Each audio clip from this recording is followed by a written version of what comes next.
ನಮಸ್ಕಾರ. ರಿವ್ಯೂ ಚಾನಲ್ಗೆ ಸ್ವಾಗತ. ನಾನು ಸೌಖ್ಯ ಗಾಂವ್ಕರ್. ಈಗ ದೇಶದಲ್ಲಿ ಚುನಾವಣೆ ಆದರೆ ಭರ್ಜರಿ ಬಹುಮತ ಗಳಿಸಲಿದ್ದಾರೆ ಮೋದಿ. ದೇಶವ್ಯಾಪಿ ನಡೆದಂಥ ಸಮೀಕ್ಷೆ ಏನನ್ನ ಹೇಳ್ತಾ ಇದೆ? ಚೀನಾದಲ್ಲಿ ಸೇನಾ ದಂಗೆ ಆಗ್ತಿರೋ ಹೊತ್ತಲ್ಲಿ, ಜಪಾನ್ನಲ್ಲಿ ಮತ್ತೆ ಅಧಿಕಾರ ಅಲ್ಲೋಲ ಕಲ್ಲೋಲ ಆಗಿರೋ ಹೊತ್ತಲ್ಲಿ, ಅಮೆರಿಕದಲ್ಲಿ ಟ್ರಂಪ್ ಕುರ್ಚಿ ಅಲುಗಾಡ್ತಿರೋ ಹೊತ್ತಲ್ಲಿ, ಭಾರತದಲ್ಲಿ ಭರ್ಜರಿ ರಿಪೋರ್ಟ್ ಬಂದಿದೆ. ಮೋದಿ ಹಾಗಾದರೆ ಈಗ ಚುನಾವಣೆ ನಡೆದ್ರೆ ಯಾವ ರೀತಿ ಮ್ಯಾಜಿಕ್ ಮಾಡಲಿದ್ದಾರೆ ಭಾರತದಲ್ಲಿ, ಹೇಗಿದೆ ಅವರ ಪರ ಜನಪ್ರಿಯತೆ ಮತ್ತು ಜನ ಬೆಂಬಲ, 24ರ ಚುನಾವಣೆಯಲ್ಲಿ ನಿರೀಕ್ಷೆ ತಕ್ಕಂತೆ ಸೀಟ್ಸ್ ಕೊಡಲಿಲ್ವಲ್ಲ ನಾವು ಅನ್ನೋ ಪಶ್ಚಾತ್ತಾಪದಲ್ಲಿ ಜನ ಏನನ್ನು ಬಯಸ್ತಾ ಇದ್ದಾರೆ ಅಸಲಿಗೆ. ಈ ಪ್ರತಿಷ್ಠಿತ ಸಮೀಕ್ಷೆ ಮತ್ತು ದೊಡ್ಡ ಸ್ಯಾಂಪಲ್ ಸೈಜ್, ಒಂದು ಭಾಗದವ್ರನ್ನಷ್ಟೇ ಮಾತಾಡಿಸಿ ಮಾಡಿರೋ ಸಮೀಕ್ಷೆ ಅಲ್ಲ, ಇಡೀ ದೇಶವ್ಯಾಪಿ ನಡೆದಂಥ ಸಮೀಕ್ಷೆ ಆಗಿರೋದ್ರಿಂದ ಮಹತ್ವ ಪಡ್ಕೊಳ್ತಿದೆ. ಏನು ಹೇಳ್ತಾ ಇದೆ ಈ ರಿಪೋರ್ಟ್? ಡೀಟೇಲ್ಸ್ ಇರ್ತಾ ಹೋಗ್ತೀವಿ. ಮಿಸ್ ಮಾಡಿದ್ರೆ ನಮ್ಮ ಚಾನಲ್ನ ಸಬ್ಸ್ಕ್ರೈಬ್ ಮಾಡಿ, ನಿಮ್ಮ ಅಭಿಪ್ರಾಯ ಕಮೆಂಟ್ ಮಾಡಿ ತಿಳಿಸಿ. ವೀಕ್ಷಕರೇ, ಈಗ ಏನಾದರೂ ಚುನಾವಣೆ ನಡೆದರೆ ಈ ಕ್ಷಣದಲ್ಲಿ ಬಹಳಷ್ಟು ಮಹತ್ವದ ಬೆಳವಣಿಗೆಗಳಾಗಿರೋ ಸಮಯ ಇದು.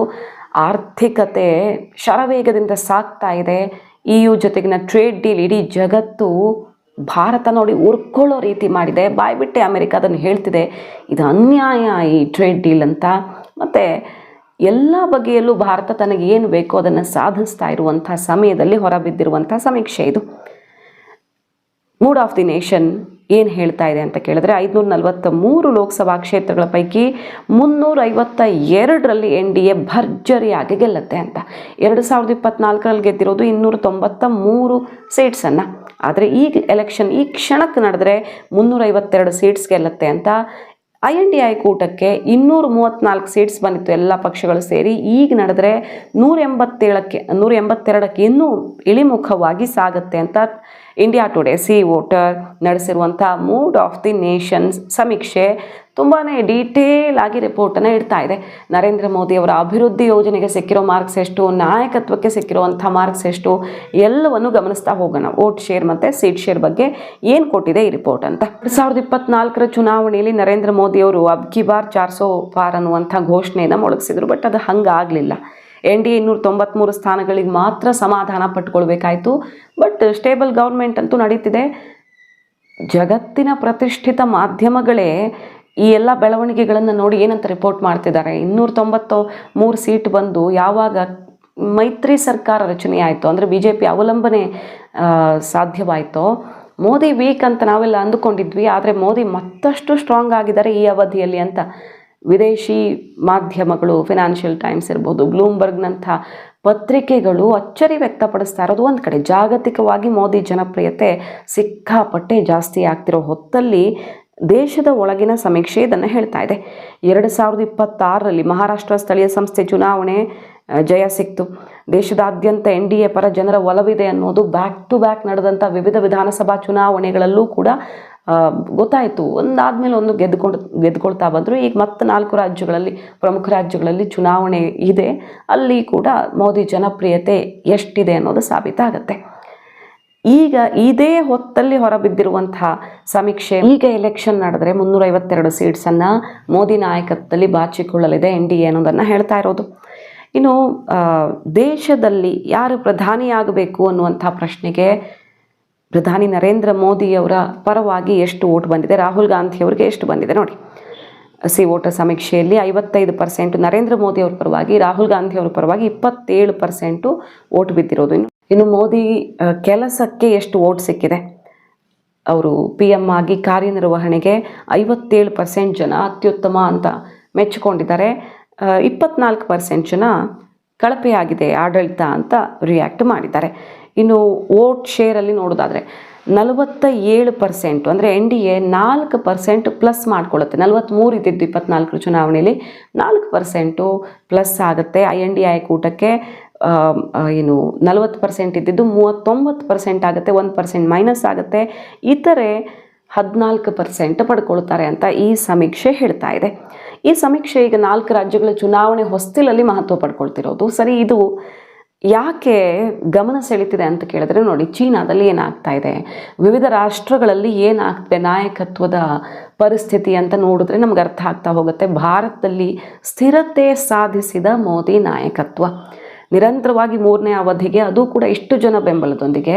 ಸಾಮಾನ್ಯವಾಗಿ 3ನೇ ಅವಧಿಗೆ ಬರೋಷ್ಟೊತ್ತಿಗೆ ಆಡಳಿತ ವಿರೋಧಿ ಅಲೆ ಎದ್ದು ಬಿಡುತ್ತೆ. ಆದರೆ ಇನ್ನು ಪಾಸಿಟಿವ್ ಆಗಿದೆ ನರೇಂದ್ರ ಮೋದಿಯವರ ಪರವಾಗಿ, ಪ್ಲಸ್ ಆಗ್ತಾ ಬರ್ತಾ ಇದೆ, ಬದಲಾಗಿ ನೆಗೆಟಿವ್ ವೇವ್ ಎಲ್ಲೂ ಕಾಣಿಸ್ತಾ ಇಲ್ಲ ಅನ್ನೋದೇ ಅಚ್ಚರಿಗೆ ಕಾರಣ ಆಗಿರೋದು.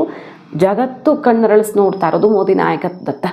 ನೋಡಿ, ಈಗ ಚೀನಾದಲ್ಲಿ ಏನಾಗಿದೆ, ಚೀನಾದಲ್ಲಿ ಸೇನಾ ದಂಗೆಯಾಗಿ ಚೀನಾ ಅಧ್ಯಕ್ಷನ ಕುರ್ಚಿಯನ್ನೇ ಅಲುಗಾಡಿಸಲಾಗ್ತಾ ಇದೆ. ಹಲವು ರಾಷ್ಟ್ರಗಳಲ್ಲಿ ಆಡಳಿತ ವಿರೋಧಿ ಬೆನ್ನಲ್ಲೇ ಡ್ರ್ಯಾಗನ್ ರಾಷ್ಟ್ರದಲ್ಲಿ ಕ್ಷಿಪ್ರ ಕ್ರಾಂತಿ ನಡೀತಾ ಇದೆ. ಆಲ್ರೆಡಿ ಭರ್ಜರಿಯಲ್ಲಿ ಅಂಥ ಬೆಳವಣಿಗೆಗಳಾಗ್ತಿದೆ. ಸೇನಾಪಡೆಯ ಜನರಲ್ ಜಾಂಗ್ ಯೂಕ್ಸಿ ಅವರನ್ನು ವಜಾಗೊಳಿಸಿ ಬಂಧನಕ್ಕೊಳಪಡಿಸಲಾಗಿದೆ. ಮತ್ತು ತೈವಾನ್ ವಶಪಡಿಸಿಕೊಳ್ಳುವ ಸಂಬಂಧ ಇಬ್ಬರು ನಾಯಕರ ನಡುವೆ ಭಿನ್ನಾಭಿಪ್ರಾಯ ತಲೆದೂರಿ ಜಿನ್ಪಿಂಗ್ ವಿರುದ್ಧ ಹಲವು ವಲಯಗಳಲ್ಲಿ ಈಗ ಆಕ್ರೋಶ ವ್ಯಕ್ತವಾಗಿದ್ದು, ದೇಶವ್ಯಾಪಿ ಪ್ರೊಟೆಸ್ಟು, ಅಲ್ಲಿ ರಿಯಲ್ ಎಸ್ಟೇಟ್ ಎಲ್ಲ ಬಿದ್ದು ಹೋಗಿ ಚೀನಾ ಆರ್ಥಿಕತೆಗೂ ಕೂಡ ಹೊಡೆತ ಬಿದ್ದಿರೋದು ಒಂದು ಕಡೆ. ಆದರೆ ಸೇನೆಯ ವಿಚಾರದಲ್ಲೂ ಕೂಡ ಸಿಕ್ಕಾಪಟ್ಟೆ ಭಿನ್ನಾಭಿಪ್ರಾಯಗಳು ತಲೆದೂರಿ ದಂಗೆಯಾಗ್ತಿದೆ ಚೀನಾದಲ್ಲಿ. ಇದು ಚೀನಾದ ಬೆಳವಣಿಗೆಗೆ ಮಾರಕವಾಗಿದೆ. ಸೊ ತೈವಾನನ್ನು ವಶಪಡಿಸ್ಕೊಳ್ಳೇಬೇಕು ಅಂತ ಚೀನಾ ಈಗ ಸಿದ್ಧತೆ ನಡೆಸಿರುವ ಹೊತ್ತಲ್ಲಿ ಸಮರಾಭ್ಯಾಸ, ಸರ್ಜಿಕಲ್ ಸ್ಟ್ರೈಕ್ ಮಾಡೋದಕ್ಕೆ ಇತ್ತೀಚಿನ ವರ್ಷಗಳಲ್ಲಿ ಒಂದು ಪೂರ್ಣ ಪ್ರಮಾಣದ ಯುದ್ಧ ಮಾಡಿಲ್ಲ ಚೀನಾ. ಸೊ ಅಂತಹ ಹುರುಪು ಕಾಣಿಸ್ತಾ ಇದೆ. ಆಲ್ಮೋಸ್ಟ್ ಅಲ್ಲಿ ತೈವಾನ್ ಸುತ್ತಮುತ್ತ ಬೃಹತ್ ಪ್ರಮಾಣದ ಸೇನೆ ಸಮರಾಭ್ಯಾಸ ಶುರುವಾಗೇ ಬಿಟ್ಟಿದೆ. ಆದರೆ ದೇಶದ ಒಳಗಡೆ ಝಿ ಜಿನ್ಪಿಂಗ್ನೇ ಕಿತ್ತು ಹಾಕೋದಕ್ಕೆ ಸೇನೆಯೇ ಈಗ ತಿರುಗಿ ಬಿದ್ದಿರುವಂಥ ಒಂದು ಬೆಳವಣಿಗೆ ಕೂಡ ಆಗ್ತಿದೆ. ಇನ್ನು ಜಪಾನ್ನಲ್ಲೂ ಕೂಡ ಇದೇ ಪರಿಸ್ಥಿತಿ. ಜಪಾನ್ ದೇಶದ ಮೊದಲ ಮಹಿಳಾ ಪ್ರಧಾನಿಯಾಗಿ 2025 ಅಕ್ಟೋಬರ್ನಲ್ಲಿ ಪ್ರಮಾಣ ವಚನ ಸ್ವೀಕರಿಸಿದಂಥ ಸಾನೆ ತಕೈಚಿ 3 ತಿಂಗಳಲ್ಲೇ ರಾಜೀನಾಮೆ ಕೊಟ್ಟು ಬಿಟ್ಟಿದ್ದಾರೆ. ಸೊ ಪಾರ್ಲಿಮೆಂಟನ್ನು ವಿಸರ್ಜನೆ ಮಾಡಿದ್ದಾರೆ, ಕೆಳಮನೆಯನ್ನು ವಿಸರ್ಜನೆ ಮಾಡಿದ್ದಾರೆ ಅನ್ನೋದನ್ನು ಗಮನಿಸಬಹುದು. ಸೊ ಎಲ್ಲ ರಾಷ್ಟ್ರಗಳಲ್ಲೂ ಕೂಡ ದಂಗೆ ಏಳ್ತಾ ಇದೆ. ಅಲ್ಲಿ ನಾಯಕತ್ವದ ಅಸ್ಥಿರತೆ ಕಾಣಿಸ್ತಾ ಇದೆ. ಪದೇ ಪದೇ ಒಂದೊಂದು ವರ್ಷದಲ್ಲೇ ನಾಯಕತ್ವದ ಬದಲಾವಣೆ, ಪ್ರಧಾನಿ ಚೇಂಜು, ಪ್ರೆಸಿಡೆಂಟ್ ಕುರ್ಚಿ ಅಲುಗಾಡ್ತಿರುವಂಥ ಬೆಳವಣಿಗೆಗಳಾಗ್ತಿದ್ದಾವೆ. ಈಗ ನೋಡಿ, ಟ್ರಂಪ್ಗೆ ಅಲ್ಝೈಮರ್, ಈ ಮರವಿನ ಕಾಯಿಲೆ ಇದೆ ಅನ್ನೋದು ಬಹುತೇಕ ಗೊತ್ತಾಗ್ತಿದೆ. ಅದು ಈಗ ಲೀಕ್ ಆಗ್ತಿದೆ ಹೊರಗಡೆ, ಮುಚ್ಚಿಟ್ಟಿದ್ದು. ಅವರೇ ಒಂದು ಸಂದರ್ಶನದಲ್ಲಿ ನನ್ನ ತಂದೆಗಿತ್ತು ಆ ಕಾಯಿಲೆ, ನನಗೇನಿಲ್ಲ ಅಂತ ಹೇಳ್ಕೊಂಡಿರೋದು ನೋಡಿದ್ರೇ ಇವರು ಯಾವ ಥರ ಇನ್ಫೀರಿಯಾರಿಟಿಲಿದ್ದಾರೆ ಅನ್ನೋದು ಗೊತ್ತಾಯಿತು, ಎಕ್ಸ್ಪೋಸ್ ಆಯಿತು. ಆ ಸಂದರ್ಶನ ವೈರಲ್ ಆಗ್ತಿದೆ. ಮತ್ತು ಗ್ರೀನ್ಲ್ಯಾಂಡ್ ಅಂತ ಹೇಳೋಕೆ ದಾವೋಸ್ನ ವೇದಿಕೆಯಲ್ಲಿ ಐಸ್ಲ್ಯಾಂಡ್ ಅಂತ ಹೇಳ್ತಾರೆ. ಪ್ರತಿ ಸಲನೂ ಗ್ರೀನ್ಲ್ಯಾಂಡ್ ಅನ್ನುವಲ್ಲ, ಐಸ್ಲ್ಯಾಂಡ್ ಅಂತಾರೆ. ಸೊ ಸಿಕ್ಕಾಪಟ್ಟೆ ಮರವಿನಿಂದಾಗಿ ಒಂದು ಕಡೆ ಅವರು ಆ ಕಾಯಿಲೆಯಿಂದ ಬಳಲ್ತಿದ್ರೆ, ಮತ್ತೊಂದು ಕಡೆ ಅವರ ಅಹಂಕಾರವೇ ಅವ್ರನ್ನ ನುಂಗಿ ಬಹುತೇಕ ಎಲ್ಲ ರಾಷ್ಟ್ರಗಳನ್ನು ಕೂಡ ಕಳ್ಕೊಂಡು ಬಿಟ್ಟಿದ್ದಾರೆ ಅವರು. ಯುರೋಪಿಯನ್ ಯೂನಿಯನ್ನು, ಕೆನಡಾ, ಬಹಳಷ್ಟು ರಾಷ್ಟ್ರಗಳು ಅವ್ರ ಜೊತೆಗೆ ತುಂಬ ಚೆನ್ನಾಗಿದ್ದಂಥ ರಾಷ್ಟ್ರಗಳನ್ನು ಈಗ ಕಳ್ಕೊಂಡು ಅವರೆಲ್ಲ ದೂರ ಹೋಗಿರೋದು. ದೇಶದ ಒಳಗಡೆ ಬೆಲೆ ಏರಿಕೆಯ ಕಿಚ್ಚು ಹೊತ್ತುಕೊಂಡು ಟ್ರಂಪ್ ವಿರುದ್ಧ ಆಕ್ರೋಶ ಸಿಡಿದಿದೆ. ಅವರದ್ದೇ ರಿಪಬ್ಲಿಕನ್ ಪಕ್ಷದವರೇ ಈಗ ಮುಗಿಬಿದ್ದಿರೋದನ್ನು ನೋಡ್ತಿದ್ದೀವಿ. ಟ್ರಂಪ್ ನಾಯಕತ್ವ ಅಮೆರಿಕಾಗೆ ಮಾರಕ ಅಂತ. ಸೊ ಈ ರೀತಿ ಜಗತ್ತಿನೆಲ್ಲೆಡೆ ನಾಯಕತ್ವದ ವಿರುದ್ಧ ದಂಗೆ ಎದ್ದಿರೋ ಹೊತ್ತಲ್ಲಿ ನರೇಂದ್ರ ಮೋದಿಯವರು 3ನೇ ಅವಧಿಗೆ ಸ್ಥಿರತೆಯನ್ನು ಕಾಯ್ದುಕೊಂಡಿದ್ದಷ್ಟೇ ಅಲ್ಲದೆ ದೇಶದ ಆರ್ಥಿಕತೆ ಪ್ರಗತಿಯ ವೇಗದ ಕಾರಣದಿಂದಾಗಿ ಮೋದಿ ಅಲೆ ಅಬ್ಬರಿಸ್ತಾ ಇದೆ, ಪಾಸಿಟಿವ್ ದಿಕ್ಕಿನಲ್ಲಿ ಸಾಗ್ತಾ ಇದೆ.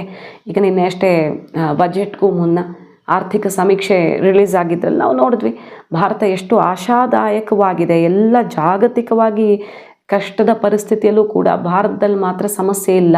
ಮುಂದಿನ ವರ್ಷ ಕೂಡ 7.2ರಷ್ಟು ಅಭಿವೃದ್ಧಿಯ ನಿರೀಕ್ಷೆಯನ್ನು ಕೊಡ್ತಾ ಇರೋದು. ಅನಿಶ್ಚಿತತೆ ಏನು ಸೃಷ್ಟಿಯಾಯಿತು ಭಾರತಕ್ಕೆ, ಅದನ್ನು ಅವಕಾಶವಾಗಿ ಪರಿವರ್ತಿಸ್ಕೊಂಡ ರೀತಿ, GST ಪರಿಷ್ಕರಣೆ, ವಿವಿಧ ಇಲಾಖೆಗಳ ಸುಧಾರಣೆ, ಇದೆಲ್ಲವೂ ಕೂಡ ಕಾಲಕ್ಕೆ ತಗೊಂಡಂಥ ದಿಟ್ಟ ನಿರ್ಧಾರಗಳು ಭಾರತದ ನಾಯಕತ್ವ ಮತ್ತು ಅಧಿಕಾರದ ಸ್ಥಿರತೆಯ ಜೊತೆಗೆ ದೇಶದ ಅಭಿವೃದ್ಧಿಗೂ ಕಾರಣ ಆಗಿದೆ. ಜಾಗತಿಕ ಏಜೆನ್ಸಿಗಳೇ ಭಾರತದ ಬೆಳವಣಿಗೆಯ ದರವನ್ನು ಮತ್ತು ನಮ್ಮ ವೇಗವನ್ನು ಶ್ಲಾಘಿಸ್ತಾ ಇರೋದು ನೋಡ್ತಾ ಇದ್ದೀವಿ.